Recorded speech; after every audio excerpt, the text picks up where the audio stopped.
Okay, so if you work anywhere near procurement, compliance, or security, you already know that managing third-party risk is just an absolute necessity. But let's be totally honest here. The way we've been doing it, it's fundamentally broken.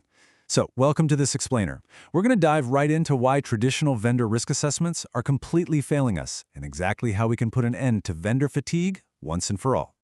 Right off the bat, let's hit a bold reality check. We have got to stop sending those 300-row spreadsheets that vendors absolutely despise. I mean, the data is incredibly clear on this. Your current, exhaustive, highly manual process, it's honestly likely doing way more harm than good. You're not just wasting everyone's time, you're actively bearing critical security risks under this massive mountain of administrative noise. It's kind of like trying to do your corporate taxes by hand on a diner napkin. And honestly, worst of all, it's seriously damaging the exact professional relationships you rely on to keep your organization secure. So let's look at Section 1, the vendor fatigue crisis, and see why this process is so broken. 500. Seriously, if you're still relying on a 500-question spreadsheet right now, you are actively killing your business relationships. Think about the psychology behind this for a second. When you drop this massive, completely untailored spreadsheet onto a vendor's desk, you instantly create this adversarial environment. You're basically signaling that you don't actually understand what they do for you. And naturally, how do vendors respond? They just provide the absolute bare minimum, just to get you to go away. It becomes this exhausting exercise in endurance, not actual security. And that brings us to a really fascinating concept called compliance theater.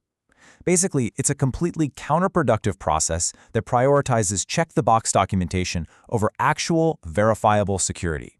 But here's the hidden cost that people miss. It creates massive bottlenecks for your own internal teams. Instead of acting as, strategic partners who analyze real-world threats, your highly paid security pros get forced into playing the role of checklist police, just chasing down blank spreadsheet cells all day. We absolutely have to make a paradigm shift here. We've got to move away from these adversarial compliance checklists and push toward actual strategic risk partnerships. And look, this isn't just about being nicer to your vendors, it's about pure operational efficiency. When you prioritize real risk management over outdated documentation, you actually get better, faster, and way more accurate security answers. Moving right along to Section 2, smart scoping and seeing data mapping in action. To actually fix this mess, you've got to abandon that one-size-fits-all questionnaire entirely. The modern approach, it requires 3 very precise steps. Step 1, you identify your crown jewels, your most critical data assets. Step 2, you map the actual data access levels. Ask yourself, what is this specific vendor actually touching? And step 3, you target your questions. You make absolutely sure you're only asking things that are relevant to the exact service they provide. Look, if a vendor is just supplying marketing graphics, they definitely don't need the same 500 questions as the vendor hosting your core customer database. And the result of this targeted approach is just massive. By implementing this kind of precise, evidence-based scoping based on actual data access, you can reduce the administrative burden on your vendors by up to 60%. Literally, 60%. Just imagine giving your partners more than half their time back, while at the exact same time getting much higher quality data for your own security team. It's a total win-win. All right, let's jump to Section 3, leveraging modern trust centers to start automating trust.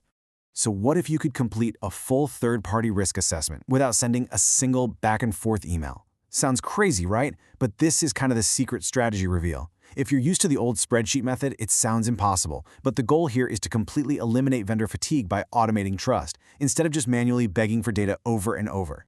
So how exactly do we pull that off? By relying on acceptable primary evidence. You can skip the redundant questions entirely by just accepting things like existing SOC 2 Type 2 reports and ISO 27001 certifications. Instead of forcing them to fill out your custom form, you just source this primary evidence directly from their live security portals or their AI-powered trust centers. The vendor has already done the heavy lifting. They've already proven their security posture to an auditor, so there's absolutely zero reason to make them manually prove it to you, cell by agonizing cell. Plus, the technology is completely bridging the gap now. Automated mapping tools can seamlessly cross-reference those existing vendor certifications against your specific control requirements. This literally replaces manual data entry. The system just ingests their SOC 2 report, maps it directly to your unique framework, and instantly highlights any remaining gaps. So you only ask questions about those specific gaps. You're saving everyone literally hundreds of hours. Okay, let's wrap up with Section 4, building collaborative risk ecosystems. A truly collaborative, evidence-based approach totally shifts the dialogue. We have to transition the conversation away from those meaningless, basic yes or no answers and instead start requesting specific, verifiable security telemetry. Let's be real, a checkmark in a yes box doesn't magically secure your network. But receiving live data, specific evidence, and actual telemetry from your vendors, that gives you a real-time, highly accurate picture of your entire third-party risk landscape. Now, by setting up shared workspaces where vendors can just upload their evidence once for multiple reviews, you're obviously making their lives easier. But what's equally crucial here is transparency about your own internal risk thresholds. When you clearly communicate what your baseline is, you actually encourage vendors to honestly disclose their security gaps rather than trying to hide them because they're terrified of losing the contract. It transforms the whole process into a collaborative problem-solving exercise rather than some pop quiz they feel like they have to cheat on. Let's look at how this transformation actually plays out over time. On day 1, you implement that shared workspace. Fast forward to month 6, and you integrate continuous monitoring tools, which gives you this constant flow of telemetry rather than just a stale point-in-time snapshot. And the real payoff hits at year 1, the complete elimination of that dreaded annual reassessment cycle. You don't even need to reassess anymore because you're continuously monitoring a live automated feedback loop. Ultimately, this completely transforms how we view our third-party relationships. We really need to start treating third-party security as a mutual defense pact, rather than just another hurdle to jump over.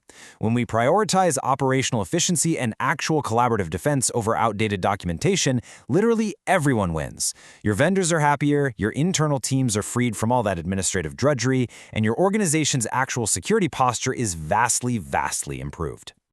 So as you head back to your desk and evaluate your own procurement workflow, I want you to look at the process you're using today and ask yourself this absolutely critical question.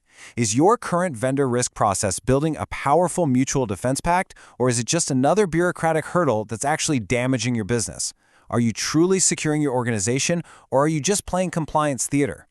Thanks so much for joining me for this explainer. I'll catch you next time.